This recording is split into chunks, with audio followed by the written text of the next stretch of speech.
The 5-week hiatus of One Piece has begun. Pain, sorrow, anguish, all across the board oncoming our way as One Piece fans. However, for this channel, I do have a lot of topic videos, theory videos, power scaling videos to do. As per usual, be on the lookout for that content, and we have to give our best regards here to Ichiro Oda and wish him the best for his upcoming eye surgery, which is for his astigmatism, which I believe he's had for some time now, because in author comments I think he has mentioned his blurry or his worsening eyesight, and he may not want glasses or contacts, so laser eye surgery, and he's gonna recover, so wish him the best. We have to give him credit for the past few months of One Piece as it is, because of some really damn good content that I think the vast majority of One Piece readers have enjoyed. I do not doubt that next time we go back to the One Piece series, we'll be on Egghead Island again, but we just have to recognize that 1079 to 1085 outside of Egghead Island has been truly some wondrous content. And this latest chapter of One Piece, 1086, is no different. It is a roller coaster ride. The greatness continues. Now, before we get into it fully, I'm going to remind you cats, if you have not seen the live stream reaction to this chapter reaction, you can go where? To my Cole Requiem channel, link in the box below for that reaction. But for the full stream for that chapter reaction, that's on my twitch.tv channel. That's number one. Number two is that we are making some smooth progress on the Kingu-san YouTube channel for the slew of anime reaction content, and more things to come beyond anime for that channel as well. Spider-Man Across the Spider-Verse, phenomenal movie. You have to watch it. It's very damn good, and I do have plans for that kind of content for outside anime on that channel as well. So that all being said, we're going to maintain form for this chapter review, even though I am coming out late this week because of a situation that happened on Monday. We're going to maintain form here, and we're going to break this down step by step by the usual components, the pacing structure, the character components, and of course, obviously, the story progression components for this chapter of One Piece. The translations are different, very different than the scan version, and these, you could argue, do change a lot, you could argue, of the atmosphere of what we got via the scan version, for sure. But what will not change is the fact that this video is sponsored, and we must give a brief word for today's sponsor. And today's sponsor is none other than the Surfshark VPN. Oh! You see, the World Wide Web absolutely is a very dangerous place. One false step, one wrong move, and you will find out that your week, your month, your year could be completely ruined. And that's why, for my fellow weebs out there across the world, I know that we explore some very interesting locations and some very interesting places on the web. Lord have mercy, I'm about to... But you need protection, you need safety, and Surfshark VPN absolutely has your back with dope features like the clean web feature that clears up any malware, any viruses, any bad actors that may try and ruin your day. I am a big dude. Duh. And part of the reason why is because of them sweet, delicious cookies. Absolutely. But I hate them. I detest them online. So Surfshark VPN is my online dietitian as well. And it's my dietitian everywhere. My desktop, my laptop, my phone, wherever I am, I can have Surfshark VPN protecting me, making sure I am secure, safe, and sound. Furthermore, if you want access, let's say any region-gated content, let's say on Netflix, let's say on Hulu, and even my own channel, since I do have region-gated content. What did he say? And you want to gain access to this region-gated content, then you can easily do so by changing the location that you are located in with Surfshark VPN, and with the click of a button, that region-locked content has now been unlocked. So ladies and gentlemen, boys and girls, go in the description box down below. You use code COL, that is KOL, to get an exclusive offer and 3 months free.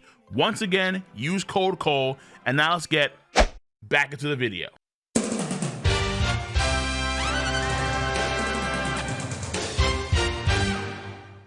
Now, first and foremost, we have the chapter pace and structure. For this chapter, we have a total of seven parts. Number one, inside a Pangea castle with the Alabaster guards, and they're trying to find Vivi and King Cobra.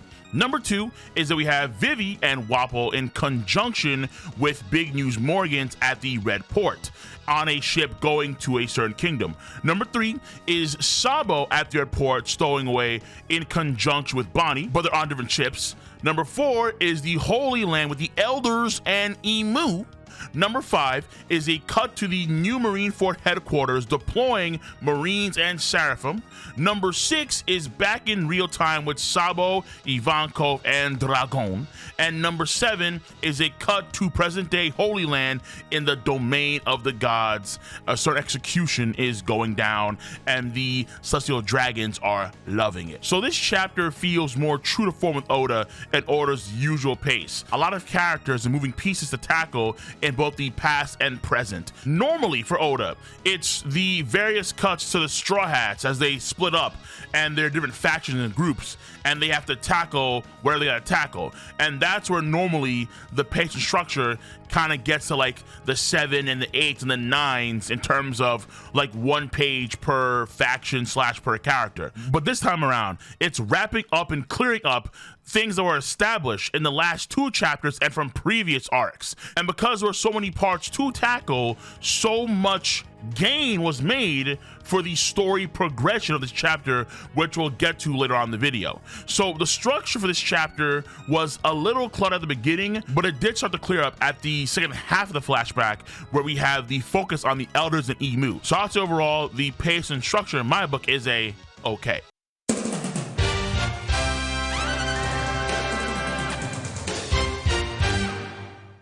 Now let's tackle the character components for this chapter.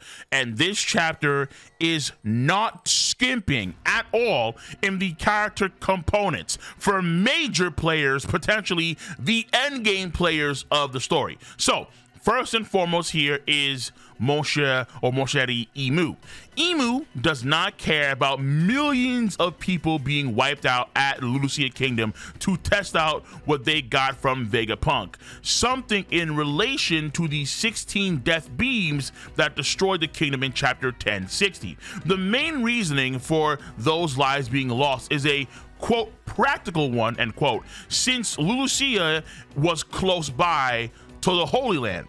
However, I'd argue it is a clear sign of IMU's brutality and or its numbness towards life. It is arguably devoid, V-O-I what? Void. It is devoid of any love, potentially love, or at least any care for life itself, at least the lives of those that are, quote, inferior. Very similar, you could argue, to the other celestial dragons, where the scale is uptick to an entire country just getting wiped out. The exact details of IMU's emotional state or lack thereof, we will definitely get one day. Now, in this official translation for the chapter, IMU does tell the elders that it desires Vivi, which a very interesting word there. IMU desires Vivi. You could argue it'd be, let's say, for a more practical reason because it wants to wipe out all the D clan. But at the same time, at the beginning of the chapter, Steri also desired Vivi, and his desires were, for the most part, unsavory, because you can clearly see the heart eyes and the tongue being out. So ultimately, I'm not too sure if, let's say, the word desired here is harkening back to IMU's sort of speech mannerisms, where they do speak as somebody who was born centuries or millennia ago. However, a lot of folks are theorizing, speculating, that IMU was in love with Queen Lily. So if IMU did love Queen Lily back then, and it was around back then, probably was, then it probably is also attracted to Vivi, which would probably mean that IMU is a he, not a she. Confirmed? No, but it's simply a theory. And who's also theorizing in this chapter is Ivankov. Ivankov theorizes that IMU is currently the Saint IMU of the Neronid dynasty, who was among the first 20 rulers who founded the world government. Eva also speculates that IMU was someone who became immortal via the Opi Opi no Mi immortality surgery. And the word Nero may be a reference to the 5th Roman emperor, who was a tyrant and was resented by the aristocracy. Also, the word Nero means black in Italian. So even though it's Ivankov's theory, I'm putting it for the character section because I think there are very, very likely traits of IMU's character when it comes to IMU's past history and his current composition. I have, without a doubt, talked about these kind of things at length with IMU on streams and in videos. And when it comes to this sort of dialogue, it would seem wasteful to have Ivankov say this on panel and for it all to be wrong. Maybe some of it, fair enough, but not all of it. So we're gonna take it at face value because that makes the most sense. Ivankov's theories do elevate IMU's character, yes. Now, number 2 for character is also a heavy hitter, and it is the 5 elders, all of the Gorosei, which from now on you no longer have to give them all the same treatment because we know their names, and the translations are very different from what we got in the scan version. At least one thing in particular, their god title. So number 1, Saint J. Garcia Saturn, Godhead of Science and Defense. St. Marcus Mars, Godhead of Environment. His name, of course, a planet theme, but also probably themed after the Roman Emperor Marcus Aurelius of the 5 good emperors. After that, number 3 is Saint Topman Warkery, the Godhead of Justice. The scan notes for the scanned version of the chapter do note to the Valkyrie themes for the Romanization of the first half of his name, and potentially a relation to the physicist Marie Curie, the first woman to win a Nobel Prize, in the latter half of his name, Saint Topman Warkery. Now, number 4 is going to be the Gandhi Gorosei, who is now officially Saint Ethan Baron Venus Juro, the Godhead of Finance. Now, the name Juro in his name, I think, is in reference to other Wano country Japanese names in some ways. Like, you have the name Kanjuro, and then when Zoro was there, he was called Zoro Juro. And also, as the Godhead of Finance, that does work somewhat well with Wano country, because in the past, Wano country was known as what? The country of gold. And I have theorized, speculated, that Gandhi Gorosei could have been around, whether he was born or he actually lived as an adult, during the time of the legendary sword god Ryoma. So just keep that in mind, that at one point in time in the past, Wano country was known as the country of gold around like 400 years ago. And it is theorized that the Gorosei do have very, very long lives. Maybe not, let's say, immortal, but at least they have very long lives. So Ethan's backstory could be a lot more robust than what you would first think.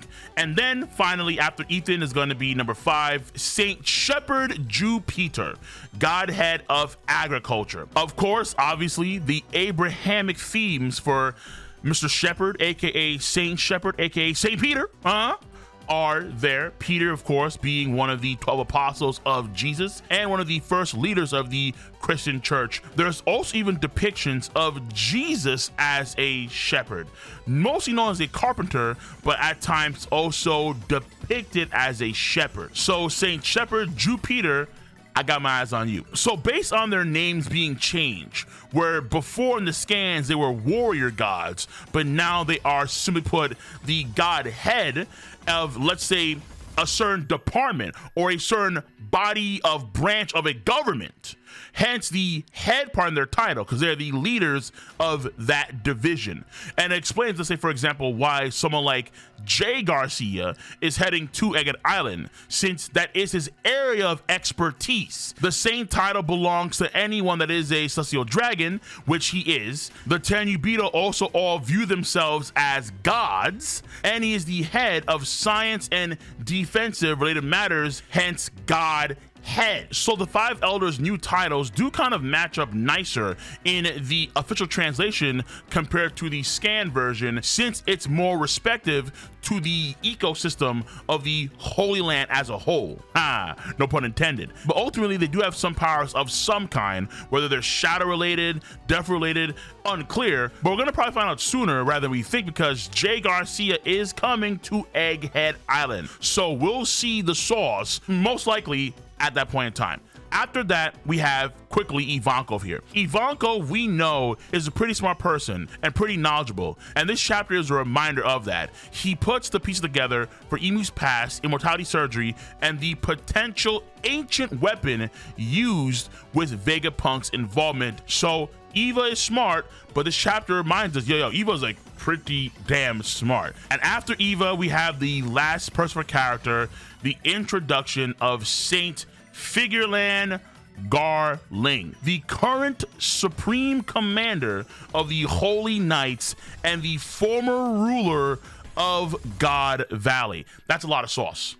It's a lot of tangy, spicy sauce, on top of knowing that Dragon said in 1083 that when the Holy Knights make their move, that is when the real battle begins. They did have hype in 1054, but not a lot. Then Dragon just raised their stocks, and then Garling pops out, and Garling, whoo, my goodness. So his design is up there for sure, without a doubt. The same energy, I would argue, as Katakuri in chapter 860.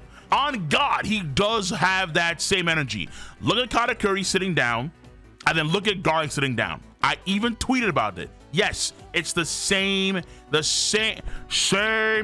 energy. Tell me I'm lying.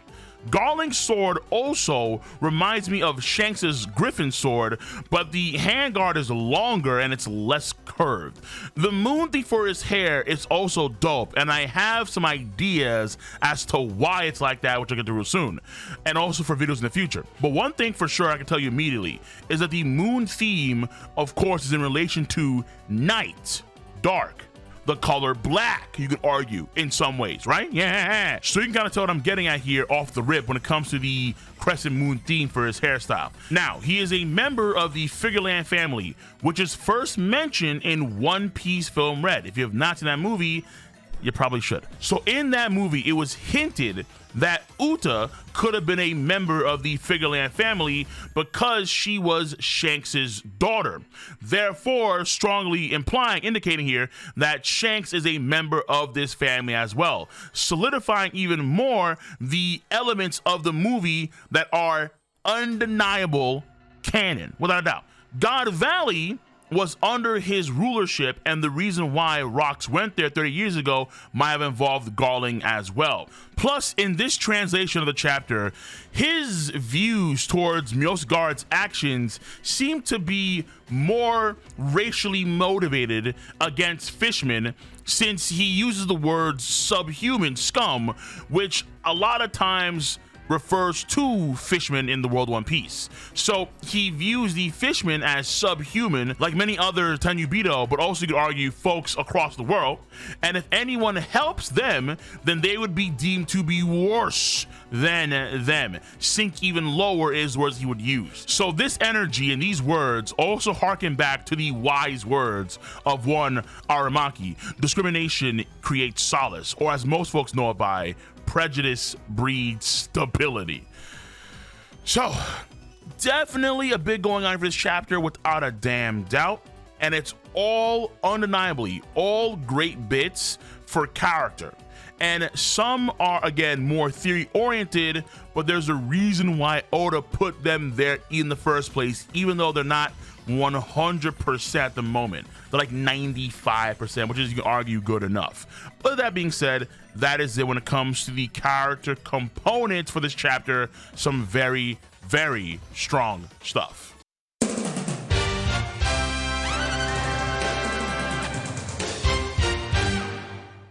And now we have finally the story progression components for this chapter of One Piece. Now, we first see Igaram and Chaka and Pell searching for Vivi, and King Cobra throughout the entire area. We know that from chapter 1054 that they didn't leave the Red Port for some time and are likely still at the Red Port in real time. They can't go back to Alabasta without some information about Vivi at the bare minimum, because the people in that country, I mean, as it is, they're in complete pandemonium and chaos. We also find out that Wapol and Vivi are stowaways on the ship belonging to the Aegis Kingdom before he met Morgans, and Bonnie was on the Tajin Kingdom ship as well. Later in that chapter, it's revealed that rebellions happened in both these countries and the Marines were taking action. We have seen the queen of the Tajin Kingdom before in chapter 105, Queen Morlon, and she was also in chapter 108 on the round table with the king of the Aegis Kingdom, T4, like that's his actual name, T4, the man with the curly mustache and the Brit Bonger helmet. That information about him being the king of that country was revealed in a Viveric card. Now, these rebellions are, of course, the result of the Rev's influence that Dragon mentioned in chapter 1083. Among the 12 target nations, only 8 were successful in their revolutions, but we're not too sure if the Tajin or the Aegis Kingdoms were successful, like if they were among the 8 that completed their revolutions. We're not too sure. Now, on a small note here, Sabo's wounds he got from IMU, assumingly IMU, are still affecting him greatly, even when he's at the Red Port going to the Lulusia Kingdom. Now, it is possible that Sabo, the Flame Emperor, ran other people that attacked him too, but it's likely that it's all from IMU's attack. And I said before too, I believe that IMU's attack has some unique aspects that make the attack much more powerful than what it appears to be. After that is, of course, IMU itself. IMU reveals that they did get something from Vegapunk, and it's called the Mother Frame.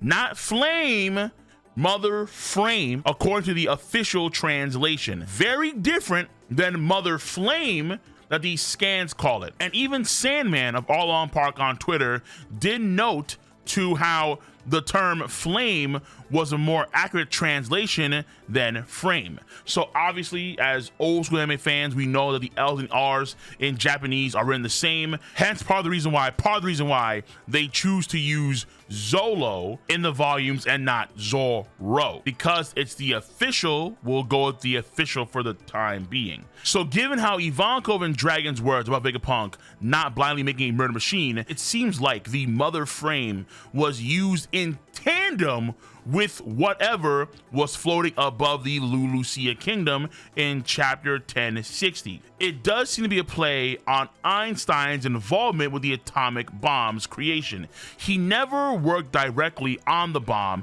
and wasn't an advocate for nuclear weapons like many people believe him to be. Vegapunk is, of course, themed off of Einstein, so in a similar way, he'd be indirectly involved with the creation / activation of a weapon of mass slaughter. Number 2 is that Rob Lucci's insight in chapter 1062 was spot on. Vegapunk did have something to do with Lulusia's disappearance. Of course, indirectly, but nonetheless did. Number 3 is that in chapter 1068, we find out about Vegapunk's dream, about making this abundant energy that is freely available around the world. He explains that the more he chased the dream, the closer he came to the power source that moved the machine soldier that attacked the Holy Land 200 years ago. The ancient energy. Ancient energy. Please keep that in mind. The Mother Frame is very likely related to this ancient energy, or Vegapunk's attempt to create this ancient energy. That's the reason why two things can be right at the same time. Where Dragon and Ivankov are probably correct, Vegapunk would not make a murder machine, and knowing Vegapunk's own dreams, it would be about this abundant energy that he would try to achieve, this infinite energy, you could argue. However, of course, the Gorosei IMU would use this energy for malicious reasons. And here is a very key thing too as to why this is the case. In chapter 1065, Lilith explains that the power source of the whole island is fire. The island of Egghead Island is normally a winter island. However, we can clearly see it's full of all these tropical plants and fauna. No snow there. People can wear shorts and be fine, right? So on and so forth. It is powered by fire. And if we go by the scanned translations, then the Mother Flame, or officially the Mother Frame, can be this quote-unquote fire that powers the entire island of Egghead Island. This quote fire that powers the entirety of Egghead Island could also power what we saw in chapter 1060 above Lulusia. And since it's likely not the actual ancient energy of the past, then IMU savagely but also practically chose a nearby target, since they can test the effectiveness and the power of this Mother Flame, and let's say not completely waste it on a forest or some random sea target. So that all right there, I think, is very, very important stuff. Not only relevant to, of course, the current Egghead Island arc, but also you could argue the final war against Imu and the Gorosei, when all these things are gonna be in play, activating, firing off, and destroying God knows how many things, people, land masses, and so on and so forth. Yes. Now, after this, we get a reveal of the elders' names, and we went them before in the character section of the chapter review, where obviously we went through Ethan, we went through Shepard, we went through Top Man, we already know Jay, and we have Marcus. After this, Imu does reveal that it desires Vivi, and we're not too sure the exact intent of this desire. It could be a methodical, I just want to kill her because she's a D-Clan member, but at the same time, it could be more of like an emotional play where it's, I actually do want, like, need to be with Vivi because Vivi reminds me too much of Lily, and I did at one point in the past like Lily, but we're not too sure. Oda is not known for romantic stuff, so likely more on the former side of things, where D-Clan member and also Nefertari, and Nefertari, they betrayed us. They betrayed us, so we must complete the revenge circle. After this, we do see the Marines deploy when they find out that the Tajin and Aegis kingdoms were rebelling, and they also mentioned that they saw Crocodile at Empty Bluffs, and we do see the Seraphim be deployed, 3 of them, and it just so happens that these 3 Seraphim, Doflamingo Seraphim, Gecko Moria Seraphim, and the Crocodile Seraphim, they do finally complete the original Warlord spectrum that we got in the pre-time skip. 1. 2 is that they may be deployed to each location. So Dofi Seraphim goes to the Tajin Kingdom. Let's say Gecko Moria Seraphim goes to the Aegis Kingdom. And then let's say Crocodile Seraphim would try and take on Crocodile, Mihawk, Buggy, and so on Empty Bluffs. Something of that sort. Maybe, possibly, Crocodile already fought against his Seraphim counterpart in chapter 1058, where in that flashback we do see Crocodile and Das Bones fighting against the Marines on their ships before they arrive to Empty Bluffs. And also, because we see Seraphim being deployed when they mention the Tajin and Aegis kingdoms, it's more likely that those kingdoms were successful in thwarting their rebellions, because the Seraphim were deployed in those regions to beat the revolutionaries. So we'll find out the full details of all these things later on, where let's say it could be the case where the Seraphim, all 3 of them, are going to Empty Bluffs, but let's say the Marines were in sequential order. So was Tajin first, Aegis second, and now soon happening in the future, 3rd Empty Bluffs. Maybe. Let's wait and see. But also, what a lot of folks have caught on to is that S-Croc must have different abilities than Crocodile himself, because Crocodile is a Logia, and Vegapunk, as far as we know, cannot make Logia abilities by just having the green blood thing, but he can do it for the Paramecia. So Gecko Moria, or S-Bat, and S-Gecko, they have the same powers, and then Doflamingo and then S-Flamingo, they have the same powers too. But what could the powers of S. Croc be? Not too sure. Goes the theory that one of my tier 3 guys, Ziz, had, where he could have the Rust Devil Fruit ability, the same power of the Marine that destroyed Zoro's Yubashiri at the end of the NES Lobby arc. That is a good option because you can argue that he could operate the Rust particles like normal Crocodile could operate sand particles. Therefore, it could work the best with S. Croc, though some folks did say that he could have Magellan's ability, which would be radical. So right now, obviously, among those 3 cats, S. Croc is by far the most interesting. After that, Sabo tells us the exact details of where he was positioned in chapter 1060 and why the Marines thought that he was on Lucia Kingdom. He was on a ship nearby Lucia Kingdom, and he bounced off the ship's Denmushi signal to another one that was on Lucia Kingdom, which then rebounded all the way to Kamabaka.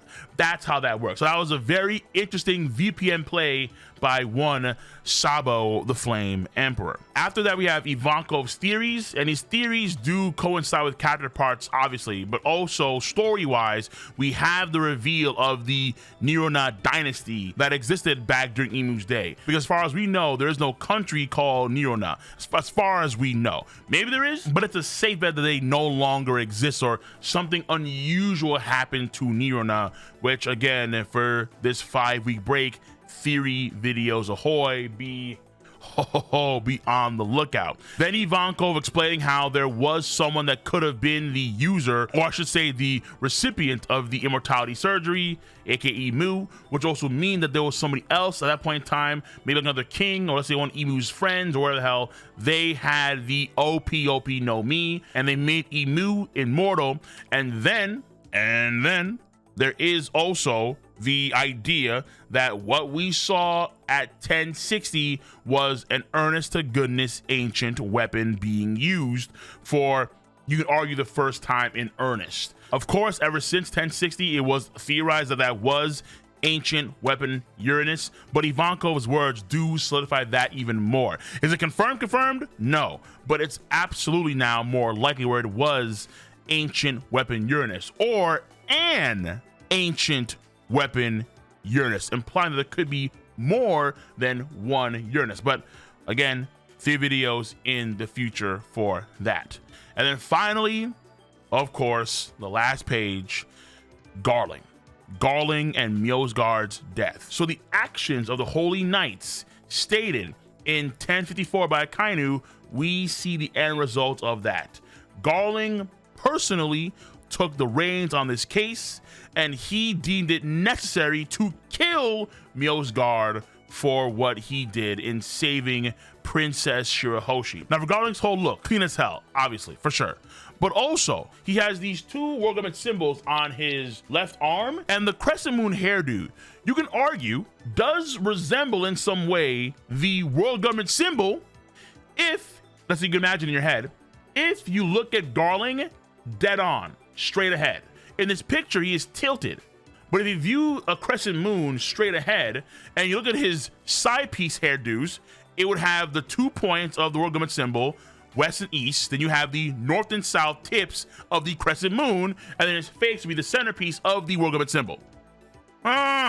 So his face, you can argue, in the crescent moon shape also represents the world government, which, like I said before, the moon referring to nighttime, referring to darkness, black, these sort of things. So potentially the imagery is deeper than you would think.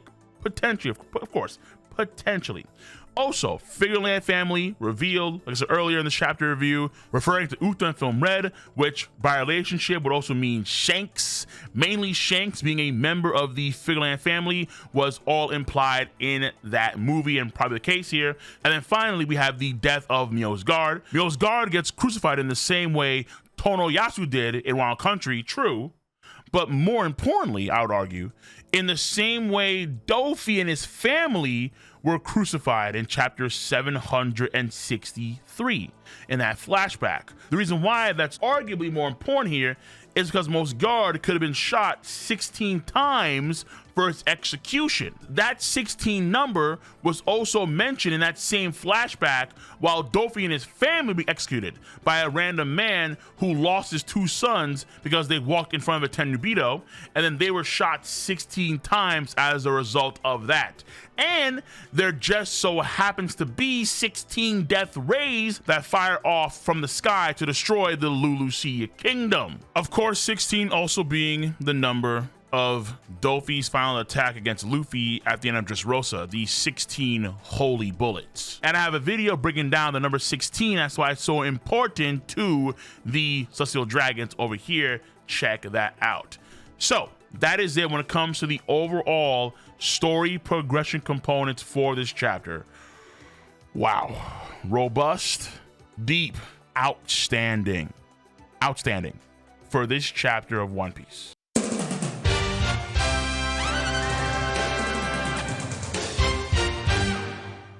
So, final thoughts. Woohoo! Final thoughts for this chapter of One Piece. This was, I thought, outstanding. In terms of the overall chapter, I thought it was outstanding. Even though the pace was not the greatest at all. Man, wow. The character components were strong, and the story progression components were very, very strong. In fact, I'd argue that this chapter was better, just as good or better than the last chapter, I'd personally argue. This chapter also does things like establish even more strongly a lot of the canon aspects of Film Red, which I think is excellent, and it also clears up a lot of things we were kind of thinking about when it comes to what happened with Sabo exactly, when it comes to whether or not what's above Lucia Kingdom is an ancient weapon, when it comes to the Gorosei's name change from warrior god to godhead does make more sense considering their position as the 5 top celestial dragons, the head of the gods, godhead. I know that folks want that warrior god title to be more applicable to the Gorosei rather than, let's say, the godhead title, because that would mean that they actually have combat skills, which they probably do to an extent because they did survive Sabo's fire fist. Fair enough. But was that, let's say, their own power, or was that Imu's power being given to them? Like, there's so many things we have to kind of question about Imu, honestly. Like, Imu is clearly the main carry, but how about the Gorosei? We're still not too sure yet. There's things where they can survive Sabo's fire fist, but they do yell, "Rah!" and various other things like that as that happens. And then, of course, you have Kizaru protecting Jay Garcia as they go to Agate Island.